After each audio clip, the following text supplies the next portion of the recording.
नमस्कार दोस्तों, आप सभी का स्वागत है आज के एक और न्यू वीडियो में।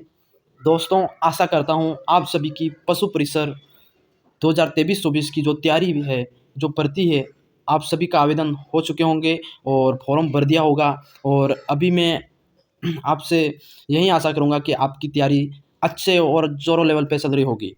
और इसी बीच में आपके लिए आज एक और नई खास क्लास लेके आया हूँ, जिसमें आप सभी को पशु परिसर का मॉडल पेपर सॉल्व करवाने वाला हूँ। इसके अंदर जो क्वेश्चन है वो आपको एग्ज़ाम में, आगामी एग्ज़ाम में पूछे जा सकते हैं। काफ़ी हार्ड क्वेश्चन है जो कि एग्ज़ाम से रिलेटेड है और एग्ज़ाम में पूछे जा सकते हैं। तो इस वीडियो को आप एंड तक ज़रूर देखना। वीडियो स्टार्ट करने से पहले आप सभी से हाथ जोड़कर रिक्वेस्ट है दोस्तों कि चैनल पर नए हो तो चैनल को सब्सक्राइब करना, अपने साथियों में ज़्यादा से ज़्यादा शेयर करना। दोस्तों, अगर आप वीडियो को देख रहे हो तो प्लीज़ चैनल को सब्सक्राइब ज़रूर करना। आप चैनल को सब्सक्राइब नहीं करते हैं, वीडियो को ज़रूर देखते हैं पर चैनल को सब्सक्राइब नहीं करते हैं, तो आप सबसे हाथ जोड़कर विनती है दोस्तों कि आपको ऐसा सेम टू सेम क्लासेस हर एक दिन में आपको देखने को मिलेगी। तो आप चैनल को सब्सक्राइब ज़रूर करें ताकि आपको पशु परिसर में जो एग्ज़ाम जो क्वेश्चन मैं आपको इस वीडियो में पढ़ाता हूँ, क्या पता आपसे मिस ना हो जाए। इसलिए आप चैनल को सब्सक्राइब ज़रूर करना। और चलिए शुरू करते हैं। वीडियो को एंड तक देखना, एंड तक बने रहना क्लास में। और वीडियो पसंद आए तो वीडियो को लाइक, कमेंट, शेयर करना। और आप कमेंट करके बताना मुझे कि आपको ऐसे वीडियो और चाहिए या और इससे नेक्स्ट लेवल की क्लास चाहिए, तो कमेंट करके ज़रूर बताना मुझे। तो चलिए शुरू करते हैं। आज का पहला क्वेश्चन है दोस्तों, आज का पहला क्वेश्चन है, नवजात बछड़ों को रोग बीमारियों से बचाने के लिए क्या पिलाया जाता है। देखो, नवजात बछड़े होते हैं, उनको रोग की जो बीमारियां होती हैं उनको बचाने के लिए क्या पिलाया जाता है। तो आपके सामने ऑप्शन है, ये आप ऑप्शन पढ़ लेना, मैं आपको डायरेक्टली आंसर बताऊंगा। ऑप्शन है दोस्तों ए खीस, बी कोलेस्ट्रॉम। और तो इसका दोनों का बी खीस भी पिलाया जाता है और कोलेस्ट्रॉम। तो इसका सी ऑप्शन जो हो जाएगा दोस्तों, ए और बी दोनों पिलाया जाता है, तो सी राइट हो जाएगा इसका। ठीक है, अगला क्वेश्चन है दोस्तों, अगला क्वेश्चन है दूसरा, खीस का आपेक्षिक घनत्व कितना होता है। खीस का आपेक्षिक घनत्व कितना होता है, तो इसका करेक्ट आंसर हो जाएगा दोस्तों डी। ये याद रखना है कि 1.040 से 1.080 के मध्य होता है, तो इसका करेक्ट आंसर डी राइट हो जाएगा। ठीक है, क्वेश्चन नंबर 3 की बात करते हैं दोस्तों। क्वेश्चन नंबर 3 क्या कह रहा है, ग्रामीण क्षेत्रों में दुग्धशाला के बर्तनों की सफाई के लिए सबसे प्रचलित विधि कौन सी है। ग्रामीण क्षेत्रों में दुग्धशाला के जो बर्तन हैं उनको सफाई करने के लिए सबसे प्रचलित विधि है, वो है दोस्तों सूखी विधि। ये याद रखना, सूखी विधि सबसे प्रचलित विधि है। अगला क्वेश्चन है दोस्तों, डेयरी के बर्तनों की सफाई के लिए मुख्यतः कौन से धावकों का प्रयोग किया जाता है। जो डेयरी पे बर्तन यूज होते हैं उनको मतलब बर्तन धोने के लिए कौन से धावकों का उपयोग किया जाता है, तो वो है दोस्तों बी क्षारीय। क्षारीय याद रखना अपन को, है ना, तो क्षारीय राइट हो जाएगा दोस्तों। अगला क्वेश्चन है पांचवा, दूधशाला में कांच की बोतलें धोने के लिए किसका प्रयोग किया जाता है। इसका करेक्ट आंसर बताना जल्दी से, 4 ऑप्शन है इसमें देख लो। इसका करेक्ट आंसर हो जाएगा दोस्तों उपरोक्त सभी, मतलब एक तो दाहक, कास्टिक सोडा, सोडियम हाइड्रोक्साइड, ये तीनों चीज़ें उपरोक्त डी, मतलब ये उपरोक्त सभी, तो डी राइट हो जाएगा। ठीक है, अगला क्वेश्चन है दोस्तों, क्वेश्चन नंबर 6 क्या कह रहा है, दूधशाला में सभी प्रकार के बर्तनों को धोने के लिए किसका प्रयोग किया जाता है। देखो दूधशाला में, तो इसका करेक्ट आंसर हो जाएगा दोस्तों ए ट्राई सोडियम फॉस्फेट। ये याद रखना अपन को, ट्राई सोडियम फॉस्फेट। दोस्तों क्लास एंड तक देखना, ये एग्जाम में पूछे जाएंगे और पशु परिसर के ऊपर पेपर है। आपको 110% मैं कह सकता हूँ, इसमें काफ़ी सारे क्वेश्चन आपको एग्जाम में देखने को मिलेंगे। ठीक है, अगला क्वेश्चन है दोस्तों, क्वेश्चन नंबर 7, कौन सा दावक खारे पानी में ठीक प्रकार से कार्य नहीं करता। देखो ऐसा कौन सा दावक है जो खारे पानी में ठीक से कार्य नहीं करता है, तो वो हो जाएगा दोस्तों सोडा राख। ठीक है, जो सोडे का राख होता है वो ऑप्शन नंबर ए राइट हो जाएगा। ठीक है, अगला क्वेश्चन है दोस्तों 8, दूधशाला में बर्तनों में मिल्क स्टोन बनने से रोकने के लिए किसका प्रयोग किया जाता है। दूधशाला में जो बर्तनों में मिल्क की एक स्टोन बन जाती है, इसको रोकने के लिए किसका प्रयोग किया जाता है, तो इसका करेक्ट आंसर हो जाएगा दोस्तों बी। इसका करेक्ट आंसर बी हो जाएगा। बी क्या है, अम्लीय दावक 0.1%। ठीक है, ये राइट हो जाएगा। ये याद रखना अपन को, कॉपी में नोट करते रहना साथ साथ में। अगला है दोस्तों क्वेश्चन नंबर 9, खारे पानी के क्षेत्रों में दूधशाला के सभी प्रकार के बर्तन धोने के लिए किसका प्रयोग किया जाता है, तो इसका करेक्ट आंसर हो जाएगा जटिल फॉस्फेट। सी राइट हो जाएगा दोस्तों, सी को ऑप्शन लॉक करते हैं, सी राइट हो जाएगा। ये याद रखना अपन को। अगला क्वेश्चन दोस्तों 10 नंबर, कृत्रिम योनि का तापमान कितना रखा जाता है। जो कृत्रिम योनि है इसका तापमान कितना रखा जाता है, तो ये काफ़ी इंपॉर्टेंट प्रश्न है। इसका तापमान याद रखना है, तो अपन को डी हो जाएगा दोस्तों ए और बी। तो ए और बी कितना है, देखो 39 से 41% 39 से 41 डिग्री सेल्सियस के मध्य और 102 से 106 डिग्री फेल। तो ये बी, ए और बी राइट हो जाएंगे, तो इसका डी ऑप्शन राइट है, ए और बी दोनों, ठीक है। अगला क्वेश्चन 11वां नंबर है दोस्तों। वीर्य कलेक्शन के समय जो वीर्य कलेक्शन होता है पशु लेब में, तो समय कृत्रिम योनि को कितने डिग्री के कोण पर रखा जाता है, जो योनि होती है उनको कितने डिग्री के कोण पर रखा जाता है, तो वो दोस्तों राइट हो जाएगा 45 डिग्री कोण के ऊपर रखा जाता है, ठीक है। अगला क्वेश्चन की बात करते हैं, क्वेश्चन नंबर 12, वीर्य के तनुकरण के समय तनुकरण के लिए क्या मिला जाता है। वीर्य के तनुकरण के लिए क्या मिलाया जाता है, तो वो होगा दोस्तों ए अंडे का पित्त, और बी फ्रेक्टोज, ठीक है, और सी ग्लिसरीन, और तो इसका ऑप्शन नंबर डी राइट हो जाएगा ऑप्शन, तो ये तीनों राइट हो जाएंगे, ठीक है। तीनों ऑप्शन है तो इन तीनों ऑप्शन नंबर डी उपरोक्त सभी, तो डी राइट हो जाएगा, ठीक है। क्वेश्चन 13 की बात करते हैं दोस्तों। क्वेश्चन 13 क्या कह रहा है, भेड़ के मेमनों की पूंछ काटने की क्रिया को क्या कहते हैं। देखो ये पशु परिषद का एग्जाम है, इसमें देखो पशु संबंधित प्रश्न होंगे ही, तो आपको हर एक चीज़ का नॉलेज होना बहुत जरूरी है। तो भेड़ के मेमनों की पूंछ काटने की प्रक्रिया क्या कहलाती है, तो प्रक्रिया कहलाती है डॉकिंग, ठीक है। पूंछ काटने की प्रक्रिया डॉकिंग कहलाती है, तो सी राइट हो जाएगा, ठीक है। अगला क्वेश्चन है क्वेश्चन नंबर 14, भेड़ में डॉकिंग की क्रिया किस लिए अपनाई जाती है। देखो भेड़ में डॉकिंग जो पूंछ काटने की प्रक्रिया है, ये किस लिए अपनाई जाती है, तो इसका करेक्ट आंसर देखो ब्लू फ्लाई, तो बी राइट हो जाएगा इसका, ठीक है। ये आपको कॉपी में नोट करते रहना साथ साथ। क्वेश्चन नंबर 15 की बात करते हैं दोस्तों। क्वेश्चन नंबर 15, मुर्गियों के सुजों में एक दूसरे को सौंस मारकर घायल करना क्या कहलाता है। देखो मुर्गियों में जो आपने अक्सर देखा, मुर्गी एक दूसरे को सौंस मारते घायल करती है, तो ये प्रक्रिया उनके अंदर क्यों होती है और क्या कहलाती है, तो वो प्रक्रिया कहलाती है दोस्तों कैनाबोलिज्म। कैनाबोलिज्म में बी राइट हो जाएगा। एक प्रक्रिया कैनाबोलिज्म में जो मुर्गियों में एक दूसरे को सौंस मारकर घायल करने की प्रक्रिया कहलाती है, तो ये याद रखना आपको, ठीक है। क्वेश्चन 16 की बात करते हैं दोस्तों।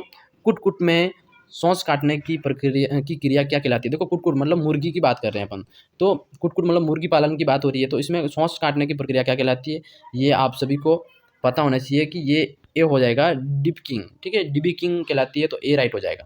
क्वेश्चन 17 की बात करते हैं दोस्तों। क्वेश्चन 17 क्या कहता है, क्वेश्चन 17, डिबकिंग का उचित समय क्या होता है। डिबकिंग का उचित समय होता है दोस्तों जन्म के 1 माह तक, ठीक है। जन्म के 1 माह तक ये प्रक्रिया कुट पालन के अंदर सौंस काटने की प्रक्रिया चलती है, ठीक है। ऑप्शन ए राइट हो जाएगा। क्वेश्चन 18 की बात करते हैं दोस्तों। 18 क्या कह रहा है, डिबकिंग में सौंस कितनी काटी जाती है। देखो डिबकिंग में सौंस कितनी काटी जाती है, तो आप सभी को बता दूं, ऊपरी 1/4 भाग, निचली 1/8 भाग, तो इसका सी राइट हो जाएगा। ए और बी दोनों राइट है, ठीक है। इस तरह के क्वेश्चन पूछे जाएंगे दोस्तों, तो आपको उपरोक्त सभी का ऑप्शन होगा, ए और बी राइट है और सी उपरोक्त सभी है, तो आपको सी का राइट बताना है, ठीक है। ऐसे घुमा फिरा के प्रश्न पूछे जाते हैं एग्जाम में, तो आपको सोच समझकर पेपर करना है। अगला क्वेश्चन 19 हो जाएगा दोस्तों। पशुओं में बंध्याकरण करना क्या कहलाता है। देखो पशुओं में बंध्याकरण करना क्या कहलाता है, तो वो कहलाता है दोस्तों क्लिंग नहीं सॉरी वेस्टोमी। एक तो ए हो जाएगा वेस्टोमी, और बी है कोस्ट्रेशन, और क्लिंग, तो ए बी सी ये तीनों राइट है, तो इसका जो चौथा ऑप्शन है ए और बी राइट है, तो मतलब ए ऑप्शन और बी ऑप्शन राइट है, तो डी ऑप्शन में राइट बता रहा है कि ये ऑप्शन राइट है, तो आपका डी राइट हो जाएगा, ठीक है। यानी कि आपको ए राइट करना है या बी राइट करना है, ऐसा नहीं है दोस्तों। इसमें आपके सामने डी ऑप्शन राइट बता रखा है, तो डी बताना है, ठीक है, दोनों राइट है।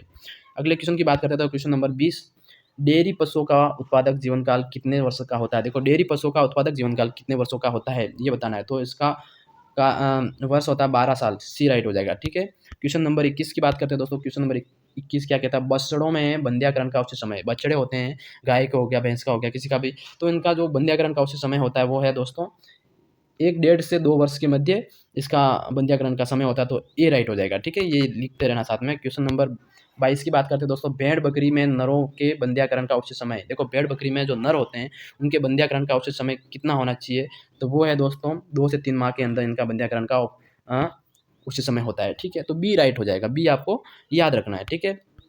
अगला क्वेश्चन नंबर 23 की बात करते हैं दोस्तों। पशुओं में बंध्याकरण किस विधि द्वारा किया जाता है। देखो पशुओं में जो बंध्याकरण किस विधि द्वारा करवाया जाता है, तो बंध्याकरण की बात करते हैं दोस्तों। ऑप्शन देख लेते हैं इसके में। ए है दोस्तों बर्डिजो कास्ट्रेटर, ठीक है, बी है एलेस्ट्रेटर, और सी है सिरा लगाना। तो ए भी राइट है, बी भी राइट है, सी भी राइट है, ये तीनों ऑप्शन राइट है, तो इसका फुल ओवर आंसर हो जाएगा दोस्तों डी। तो डी तीनों को रिप्रेजेंट कर रहा है कि डी राइट है, तो आपको डी राइट बताना है, ठीक है। अगला बात करते हैं दोस्तों। क्वेश्चन नंबर 24 क्या कह रहा है। क्वेश्चन नंबर 24, पशुओं में रक्त रहित बंध्याकरण किस यंत्र से किया जाता है। देखो पशुओं में रक्त रहित बंध्याकरण किस यंत्र द्वारा करवाया जाता है, तो वो है दोस्तों बर्डिजो कास्ट्रेटर, ए ऑप्शन राइट हो जाएगा, ठीक है। ये याद रखना आपको। क्वेश्चन नंबर 25 की बात करते हैं दोस्तों। क्वेश्चन नंबर 25 है, गाय की मान्यता प्राप्त नस्लें कितनी है। देखो गाय की अभी तक मान्यता प्राप्त की नस्लें कितनी है, तो वो बतानी है आपको। वो वो होगी दोस्तों 53। मान्यता प्राप्त नस्लें हैं 53, याद रखना आपको, ठीक है। ऑप्शन नंबर ए राइट हो जाएगा। क्वेश्चन नंबर 26 की बात करते हैं दोस्तों।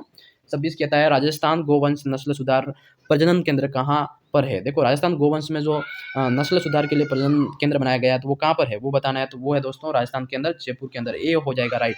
या आपको याद रखना दोस्तों, जयपुर हो जाएगा, ठीक है। क्वेश्चन की 27 की बात करते हैं दोस्तों। क्वेश्चन 27, राज्य गौ सेवा आयोग की स्थापना कब की गई। राजस्थान में जो राज्य गौ सेवा आयोग की स्थापना कब की गई तो वो बताना है। वो राइट हो जाएगा दोस्तों डी, 23 मार्च 1995 के दिन की गई थी, ठीक है। 23 मार्च 1995 के दिन, ठीक है। 23 मार्च 1995 याद रखना आपको, ठीक है। अगला क्वेश्चन दोस्तों 28 है, भारतीय गाय होती है। देखो भारतीय गाय में क्या लक्षण होते हैं वो ऑप्शन बता रखा है। तो 28 नंबर का क्वेश्चन है, इसका ऑप्शन ऊपर से देखो। भारतीय गाय एक तो कुबड़दारी होती है, दूसरा कुबड़ रहित होती है, और सी दुम्बी वाली, और डी ऑप्शन ए सी, ठीक है। तो आपके सामने राइट हो जाएगा दोस्तों डी ऑप्शन, ए और सी। ए और सी कौन सा है, कुबड़ वाली, कुबड़दारी होती है और दुम्बा वाली होती है, ठीक है। तो ए और सी दोनों राइट हो जाएगा, तो उसका रिप्रेजेंट करने वाला आंसर हो जाएगा ए और सी, ठीक है। तो डी राइट हो जाएगा इसका, ठीक है दोस्तों। क्वेश्चन 29 की बात करते हैं दोस्तों। गाय भैंस का क्रिस्टिकल तापमान होता है। देखो गाय भैंस का क्रिटिकल तापमान होता है, तो वो तापमान होता है दोस्तों ए और बी। मतलब ए क्या है 39 डिग्री सेल्सियस, और बी है दोस्तों 103.5 डिग्री एफ, ठीक है। तो इसका ओवरऑल आंसर हो जाएगा सी, ठीक है। सी क्या कह रहा है, ए और बी दोनों राइट है, ठीक है। क्वेश्चन 30 की बात करते हैं दोस्तों। क्वेश्चन 30 क्या कहता है, भारत में मुख्यतः कौन सी भैंसें पाई जाती है। देखो भारत में मुख्यतः कौन सी भैंसें, तो ऑप्शन देखते हैं दोस्तों। ए है दोस्तों रिवर भैंस, बी है दलदली भैंस, और सी है जलीय भैंस, और डी है ए व सी दोनों। तो दोस्तों इसका करेक्ट आंसर आपको पता लग गया होगा कि ए है दोस्तों रिवर बेस, मतलब नदीय इलाकों में पाई जाने वाली, और सी है दोस्तों जलीय बेस। तो नदी और क्षेत्रों में पाई जाने वाली भैंस मुख्यतः पाई जाती है, तो ऑप्शन नंबर डी राइट हो जाएगा इसका, ठीक है। क्वेश्चन 31 की बात करते हैं दोस्तों। क्वेश्चन 31, ब्लैक डायमंड के नाम से जानी जाती है। देखो ब्लैक डायमंड, ये इस नाम से जाने जाने वाली बकरी कौन सी है, तो वो है दोस्तों सी भैंस। बकरी ने दोस्तों ब्लैक डायमंड भैंस का नाम है, इसका उपनाम है ब्लैक डायमंड, सी राइट हो जाएगा, ठीक है। अगला प्रश्न है दोस्तों 32, जलीय भैंस का वैज्ञानिक नाम। देखो जो नदी इलाकों में पाई जाने वाली नदीय भैंस होती है, जलीय भैंस है, उसका वैज्ञानिक नाम क्या हो सकता है। इसका वैज्ञानिक नाम है दोस्तों बुबेलस बुबेलिस, ठीक है। बी राइट हो जाएगा, बुबेलस बुबेलिस भैंस का वैज्ञानिक नाम बुबेलस बुबेलिस, ठीक है। ये याद रखना है। क्वेश्चन 33 की बात करते हैं दोस्तों। क्वेश्चन 33 है, दलदली भैंस का वैज्ञानिक नाम क्या है। दलदली भैंस का वैज्ञानिक नाम क्या है, जो दलदली क्षेत्रों में पाई जाती है, उसका वैज्ञानिक नाम है दोस्तों ए बुबेलिस काम्बानेसिस, ठीक है। बुबेलिस काम्बानेसिस इसका वैज्ञानिक नाम हो जाएगा। दलदली और जलीय और नदी है, सारे अलग अलग नाम है, ठीक है। तो ये याद रखना अपन को। अगला क्वेश्चन 34 देखते हैं दोस्तों। भेड़ का वैज्ञानिक नाम। देखो भेड़, नॉर्मल भेड़ का पूछा, तो भेड़ का वैज्ञानिक नाम है ओविस एरिस, ठीक है। बी राइट हो जाएगा इसका। ये याद रखना आपको, इसका सेपरेट वैज्ञानिक नाम का, पशु का वैज्ञानिक नाम ये सेपरेट वीडियो में आपको अलग से दे दूंगा, ठीक है। अभी चलते हैं क्वेश्चन नंबर 35 की दोस्तों तरफ।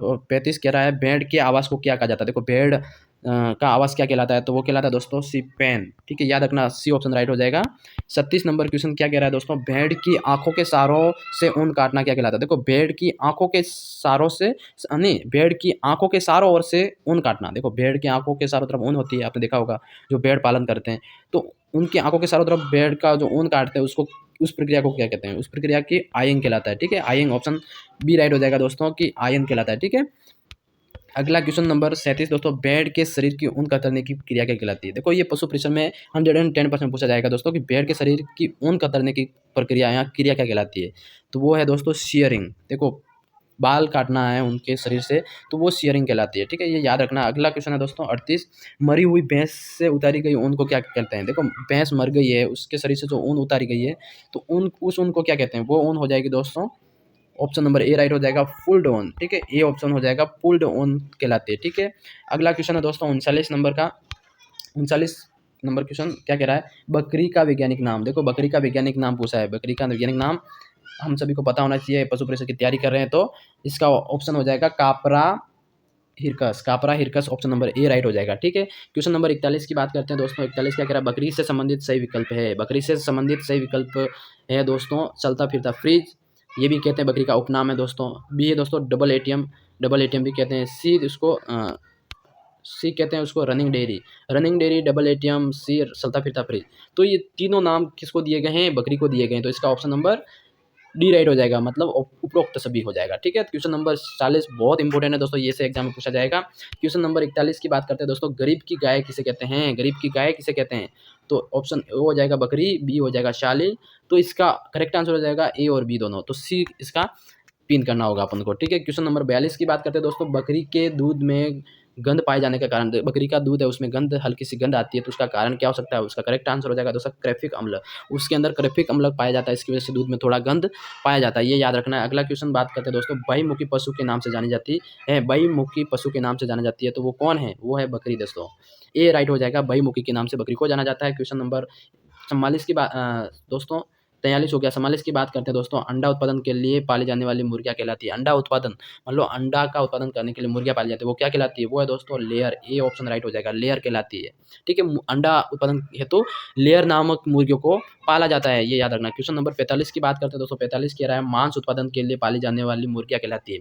देखो अंडा उत्पादन के लिए तो लेयर कहलाती है, मांस उत्पादन के लिए पाली जाने वाली मुर्गियाँ कहलाती है बॉयलर।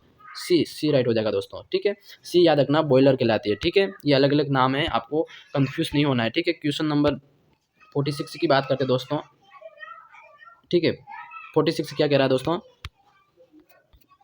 मोनोसेकेराइड होते हैं। देखो मोनोसेकेराइड क्या होता है, इसके बारे में जानेंगे। मोनोसेकेराइड होते हैं, क्या होते हैं? ऑप्शन नंबर सी, जल अपघटनीय शर्करा, नॉन हाइड्रोजेबल पदार्थ होता है, ठीक है। तो जल अपघटनीय शर्करा होती है, ठीक है, ये याद रखना। अगला है दोस्तों क्वेश्चन नंबर 46, कौन सा फेलिंग विलियन के साथ अभिक्रिया नहीं करता है? दोस्तों कौन सा फेलिंग विलियन है जो अभिक्रिया नहीं करता है? वो है दोस्तों फेलिंग विलियन के साथ अभिक्रिया नहीं करता है, तो ऑप्शन इसमें से बताना है वो कौन सा हो। Benzaldehyde, option number D right हो जाएगा दोस्तों। बेंजल्डिहाइड है जो फेलिंग विलियन के साथ रिएक्शन नहीं करता है, ये बताना अपन को, ठीक है। क्वेश्चन नंबर 48 क्या कह रहा है दोस्तों, क्वेश्चन नंबर 48, ग्लूकोज अणु में असीमित कार्बन परमाणु, देखो ग्लूकोज अणु में असीमित कार्बन परमाणुओं में क्या कह रहा है? परमाणुओं की संख्या है दोस्तों, संख्या बतानी है, तो वो है दोस्तों ऑप्शन नंबर बी 4, ठीक है। 4 हो जाएगा इसका, ठीक है। क्वेश्चन 49 की बात करते हैं दोस्तों, क्वेश्चन 49 क्या कहता है? एक विलियम का पीएच मान 13.0 है, यहाँ होगा, ये किसका है? देखो विलियन का मान है, विलियन का पीएच मान है 13.0, तो ये किसका होगा? वो होगा दोस्तों सारिये का, ठीक है। सारिये राइट हो जाएगा, बी ऑप्शन राइट हो जाएगा, सारिये, ठीक है। क्वेश्चन नंबर लास्ट प्रश्न है दोस्तों, क्योंकि इतना बड़ा वीडियो हो नहीं पाएगा, उस वजह से मैं लास्ट क्वेश्चन 50 तक पढ़ा रहा हूँ, और अगला 51 से 120 तक का मैं सेकंड पार्ट में पढ़ाऊँगा। तो क्वेश्चन 50 है, जल का पीएच मान होता है, देखो काफ़ी महत्वपूर्ण प्रश्न है, तो जल का पीएच मान कितना होता है? तो 7 होता है, ठीक है, ये याद रखना है, ठीक है। दोस्तों आज की वीडियो में मैंने आपको 50 क्वेश्चन करवाए, अगर मैं और कराता तो वीडियो काफ़ी लंबा हो जाता है, इस वजह से मैं इसका पार्ट 2 दूसरा वीडियो लेके आऊँगा। इस वीडियो को आप भरपूर प्यार देना, भरपूर सपोर्ट करना, तो दूसरा वीडियो आपको 1 से 2 दिन में मिल जाएगा। आशा करता हूँ आपको ये वीडियो पसंद आया होगा, पसंद आए तो वीडियो को लाइक कमेंट शेयर करना, चैनल को सब्सक्राइब करके जरूर जाना दोस्तों। यहाँ तक वीडियो देखा तो चैनल को सब्सक्राइब जरूर करना, आपके लिए इतनी मेहनत की है मैंने, आपकी पशु परिसर में सिलेक्शन हो जाए, आप नौकरी लग जाए, मैं यही कामना करता हूँ। मिलते हैं किसी नेक्स्ट वीडियो में, तब तक के लिए जय हिंद, जय भारत दोस्तों।